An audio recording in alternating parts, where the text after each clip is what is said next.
पहले प्रधानमंत्री नरेंद्र मोदी जी पिछले 5 साल जो राज्यपाल का कार्यकाल रहा और उसके पहले 3 साल जो इनकी सरकार का कार्यकाल रहा, वो 8 साल का रिपोर्ट कार्ड दें कि 8 साल में इन्होंने क्या किया, कितने वहाँ पे आतंकवाद घटनाएं कम हुए।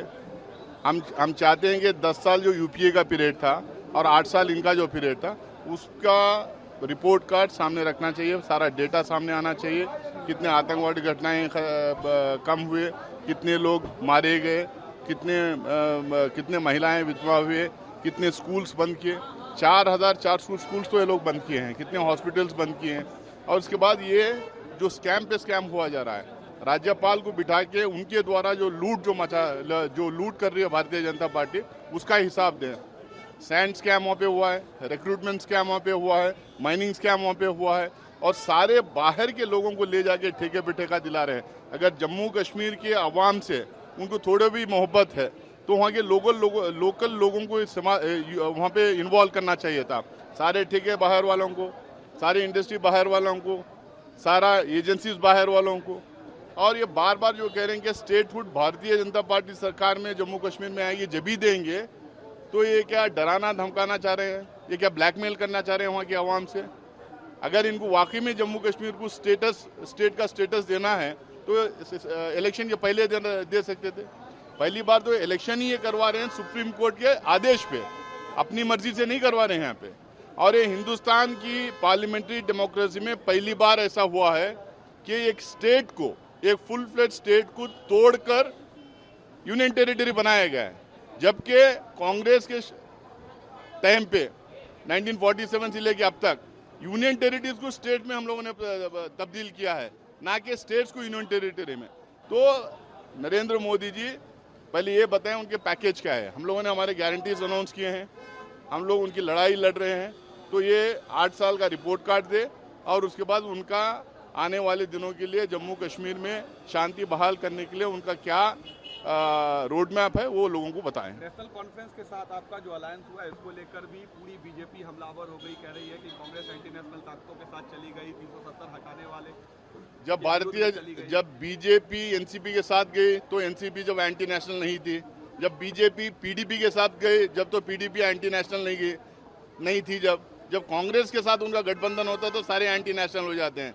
जो लोग आज़ादी के आंदोलन के टाइम पे अंग्रेज़ों के चापुलिसी करते थे, उनके इन्फॉर्मर्स थे, उनके खबरची थे, उनको माफ़ीनामा लिख के देते थे, तो वो लोग हमें सिखाएंगे कौन एंटी नेशनल है कौन नेशनलिस्ट है। नरेंद्र मोदी ने आज कश्मीर की रैली में एक पत्रकार का भी मुद्दा उठाया कि अमेरिका में कैसे राहुल गांधी की टीम ने असॉल्ट किया उनके साथ, और कहीं ना कहीं इंडियन सन का इंसल्ट हुआ है यूएसए की धरती पर। देखिए, ये जो बार बार राहुल गांधी जी को अटैक करने का ये काम कर रहे हैं, हम याद दिलाना चाहते हैं हिंदुस्तान के बाहर जाकर पिछले सरकारों को, अपोजिशन पार्टीज के लीडर्स को, अपोजिशन पार्टीज को, पहले के प्रधानमंत्रियों को गाली गलौज करना, भला बुरा कहना, क्रिटिसाइज करना, आलोचना करना, ये नरेंद्र मोदी जी ने स्टार्ट किया था।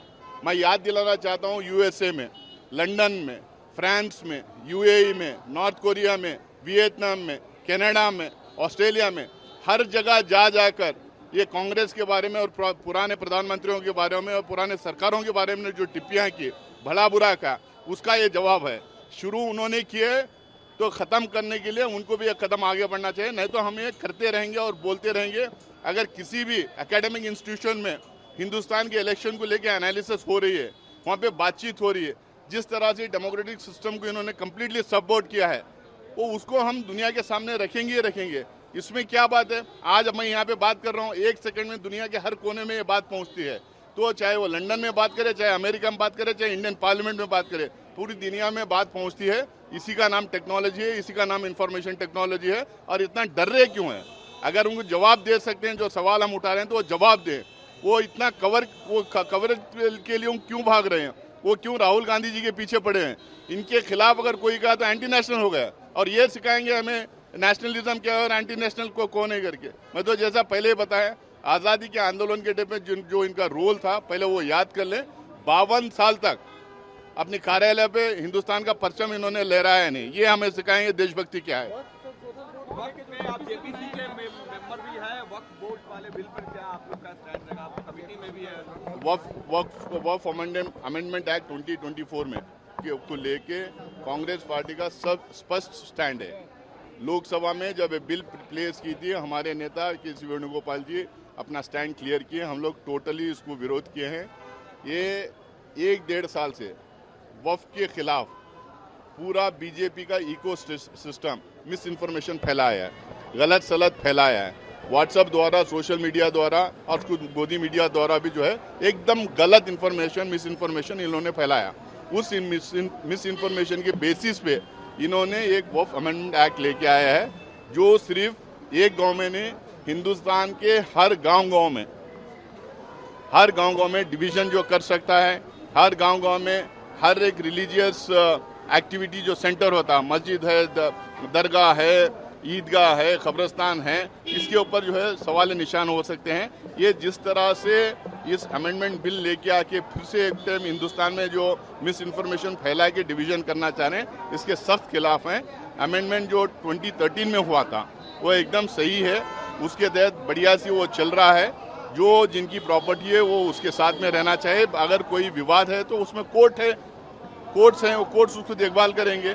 हम लोगों ने इसका विरोध जब ये टेबल किया गया था उसी दिन हम लोगों ने इसका विरोध किया है, आगे भी इसको विरोध करेंगे।